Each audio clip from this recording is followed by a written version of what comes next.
Shalom Bapak Ibu Saudara-saudara yang dikasihi Tuhan kita Yesus Kristus. Kita kembali bersama merenungkan kebenaran firman Tuhan yang adalah penuntun dan pertolongan bagi kita dalam menjalani hidup kita di tengah-tengah dunia ini bersama Tuhan. Hari terakhir 10 hari belajar tentang buah roh. Nats kita masih dalam Galatia 5 ayat 22 dan 23. Tetapi buah roh ialah kasih, sukacita, damai sejahtera, kesabaran, kemurahan, kebaikan, kesetiaan, kelemah lembutan, penguasaan diri. Tidak ada hukum yang menentang hal-hal itu. Saudara, kita telah sampai di hari terakhir, 10 hari belajar tentang buah roh, dan kita telah sampai pada buah roh penguasaan diri. Dengan tetap berpedoman bahwa yang kita pelajari adalah buah roh, yaitu buah yang dihasilkan oleh Roh Kudus, bukan yang kita hasilkan sendiri dari dan oleh diri kita. Kita harus terus belajar bagaimana mengikuti pimpinan roh yang menuntun kita kepada penguasaan diri yang benar. Karena itulah tujuan yang sebenarnya, yaitu supaya kita orang-orang percaya yang dalam diri kita Roh Kudus telah dimeteraikan, supaya kita orang-orang percaya yang diri kita telah didiami oleh Roh Kudus, kita hidup oleh roh mengikuti pimpinan Roh Kudus itu. Saudara, dalam bahasa asal Alkitab Perjanjian Baru, bahasa Yunani, kata penguasaan diri yang terdapat dalam Galatia 5 ayat 23 ditulis dengan kata ekrateia. Apakah artinya? Kita akan melihat selanjutnya. Saudara-saudara, dalam Alkitab kita tidak menemukan penyebutan kata penguasaan diri yang disebut dengan definisi atau pengertiannya secara eksplisit atau secara kata atau kalimat demi kalimat. Tetapi bukan berarti kita tidak bisa mencari tahu apa artinya. Dalam pemikiran umum, penguasaan diri selalu berbicara tentang adanya suatu prasyarat, yaitu mempunyai potensi atau mempunyai kuasa atau mempunyai kekuatan dalam diri kita. Artinya, penguasaan diri hanya mungkin dilakukan oleh orang-orang yang mempunyai kuasa dalam dirinya. Orang-orang yang tidak mempunyai potensi atau kuasa tentu tidak bisa melakukan penguasaan diri, karena apa yang mau dikuasai? Sementara kuasa itu sendiri tidak ada dimilikinya. Saudara-saudara, penguasaan diri ini selalu berhubungan dengan bagaimana menguasai kuasa itu, atau bagaimana menguasai segala kuasa yang ada pada kita untuk dilepas atau tidak.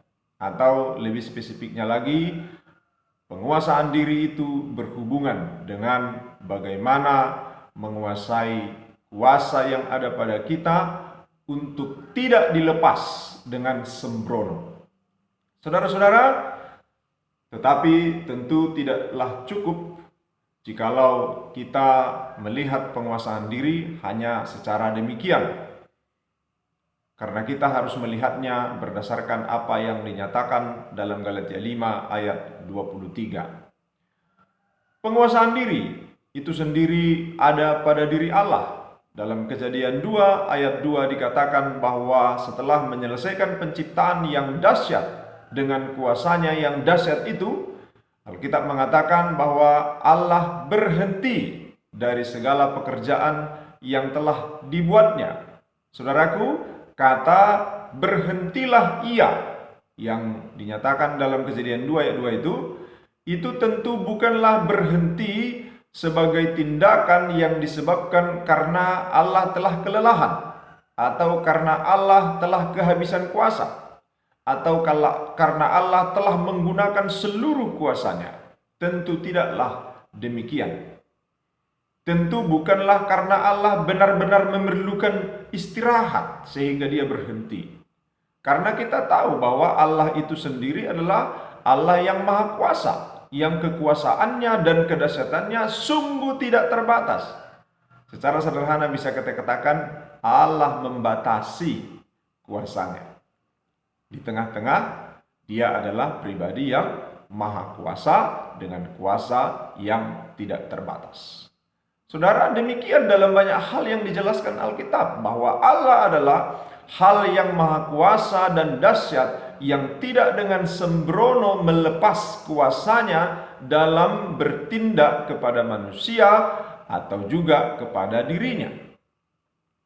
Allah adalah pribadi yang sanggup menahan diri dalam tindakannya kepada manusia, bahkan dalam tindakannya kepada dirinya sendiri. Saudara-saudara, demikian dengan apa yang dilakukan Tuhan Yesus dalam karya penyelamatan yang dikerjakannya bagi manusia. Penguasaan diri begitu kelihatan nyata ketika banyak peristiwa di mana Yesus memperlihatkan bagaimana Dia menguasai dirinya. Gambaran yang begitu jelas bagi kita, peristiwa salib. Mulai dari bagaimana Yesus ditangkap di Taman Getsemani, sampai kepada bagaimana banyak orang mengolok-olok Dia disalib. Penguasaan diri begitu nyata kita lihat dalam diri Tuhan Yesus. Di Taman Getsemani, ketika rombongan orang-orang yang ingin menangkap Yesus, imam-imam bersama dengan orang-orang yang menyertai mereka, hamba-hamba mereka yang bertugas untuk menangkap Yesus. Ketika mereka semua datang untuk menangkap Yesus bersama dengan Yudas, Petrus tidak bisa menahan diri. Sehingga ketika dia menyadari dia punya pedang, ketika dia menyadari dia punya tenaga, dia tidak bisa menahan dirinya, tidak bisa menahan pedangnya. Dia mengambil pedangnya, menghunus, menetakkannya ke telinga salah seorang hamba imam besar yang datang menangkap Yesus, dan putuslah telinga hamba itu. Petrus tidak bisa menahan dirinya. Petrus tidak bisa mengendalikan dirinya atas kuasa yang ada padanya. Tetapi tidak demikian dengan Yesus. Yesus tidak dengan sembrono menggunakan kuasanya dalam meresponi situasi tersebut.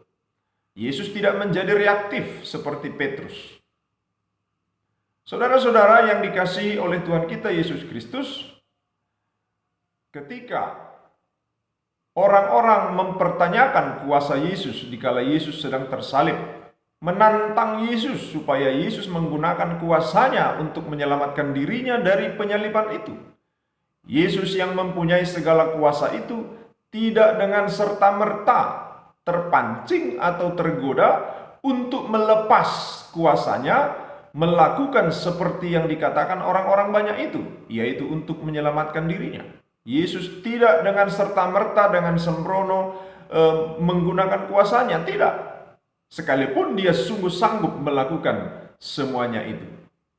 Tentu timbul pertanyaan, kenapa Yesus melakukan itu? Kenapa Yesus tidak menggunakan seluruh kuasanya untuk menghajar orang-orang yang mengejek atau mengolok-olok dia? Mungkin itu pertanyaan kita dalam kegeraman kita atas orang-orang itu. Tapi kenapa Yesus tidak melakukannya? Tentu dan seharusnya kita tahu kenapa Yesus bersikap demikian, yakni karena Yesus sedang dalam ketaatan melakukan rencana penyelamatan Allah atas manusia. Saudara-saudara, kita juga bisa melihat bahwa Yesus tidak tidak sembrono menggunakan kuasa yang ia miliki untuk orang lain, atas orang lain, tapi atas dirinya sendiri pun kita bisa melihat bahwa Yesus tidak dengan sembrono, tidak dengan serta-merta menggunakan kuasanya atas dirinya, untuk dirinya. Saudara-saudara, meskipun Yesus mempunyai kuasa untuk menyingkat segala proses-proses rumit yang dijalaninya dalam perjalanan tugas penyelamatan yang dilakukannya di tengah-tengah dunia, kendati dia punya kuasa untuk menyingkat semua itu, tetapi dia tidak melakukannya. Dia punya kuasa untuk menyediakan segala sesuatu untuk dirinya dan untuk dinikmatinya. Tetapi Yesus tidak menggunakan kuasanya itu dengan sembrono untuk memenuhi apa-apa yang diingininya. Saudara-saudara, Demikian kita bisa melihat bahwa Allah, Tuhan kita Yesus Kristus adalah pribadi yang menguasai diri. Saudaraku, sebenarnya sejak semula ketika Allah menciptakan manusia menurut gambar dan rupanya, Allah sendiri memerintahkan manusia itu untuk hidup dalam pengendalian diri, untuk hidup dalam penguasaan diri atas segala kuasa yang telah diberikan Allah kepadanya. Saudara-saudara, bukankah Allah mengajari laki-laki dan perempuan pertama yang diciptakannya untuk menguasai diri dari keinginan-keinginannya di tengah manusia itu sendiri, di tengah-tengah mereka diberi kuasa, yaitu dengan adanya larangan untuk memakan buah pohon pengetahuan tentang yang baik dan yang jahat. Yang sangat menarik itu, saudara, bahkan kalau kita mencermati bagaimana Tuhan menciptakan Taman Eden, begitu banyak tanaman, pohon-pohon berbuah yang diciptakan Tuhan. Yang pasti mereka tidak sanggup menghabisi semuanya itu. Saya sendiri menduga bahwa tentulah banyak pohon di Taman Eden yang belum sempat dinikmati mereka buahnya, saking banyaknya pohon-pohon berbuah di taman itu. Bukankah itu juga mengajari manusia tentang penguasaan diri? Tidak semua yang ada itu harus dinikmati. Saudara-saudara yang dikasihi oleh Tuhan kita Yesus Kristus, Allah menciptakan siang dan malam yang mengajari manusia untuk menguasai diri dalam segala ambisi kerja atau ambisi hidup yang ingin dicapainya. Karena adanya siang dan malam menuntun manusia untuk berhenti dari segala pekerjaan-pekerjaannya, dari segala ambisi-ambisinya. Allah memerintahkan manusia untuk membatasi diri dalam bekerja dengan ketentuan hari Sabat. Kita bisa melihat itu dalam perjalanan umat Israel, umat Tuhan. Allah mengajari manusia itu untuk menyadari bahwa kuasa yang diberikan Allah kepadanya adalah sesuatu yang terbatas dan yang harus dibatasi. Tentu kita juga bisa menemukan pesan menguasai diri untuk manusia lewat hal ini. Saudara-saudara, bagi kita orang-orang percaya pun Tuhan memerintahkan supaya kita hidup dalam pengendalian diri, hidup dalam penguasaan diri, menguasai diri atas segala potensi atau kekuasaan atau kebolehan atau kebebasan yang kita miliki. Menguasai diri atas segala sesuatu yang dianugerahkan Tuhan yang telah menjadi milik kita. Saudara, penguasaan diri sebagaimana Allah, Tuhan kita Yesus Kristus menyatakan penguasaan dirinya. Demikianlah kita harus belajar menguasai diri, yakni menggunakan kuasa atau kebebasan yang telah diberikan kepada kita tidak dengan sembrono, melainkan menggunakannya dalam kebenaran seturut dengan kehendak Tuhan, bukan dalam rangka mengikuti kehendak kita. Kita harus menyadari dan sepertinya memang sangat menyadari bahwa kita mempunyai kuasa dalam diri kita, baik untuk bertindak kepada orang lain maupun bertindak kepada diri kita sendiri.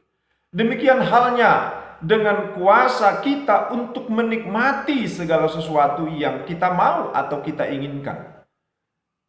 Kita harus benar-benar menyadarinya sehingga kita tidak menjadi tunduk pada semua itu, tetapi semua itu yang kita tundukkan pada kuasa yang telah diberikan Tuhan kepada kita.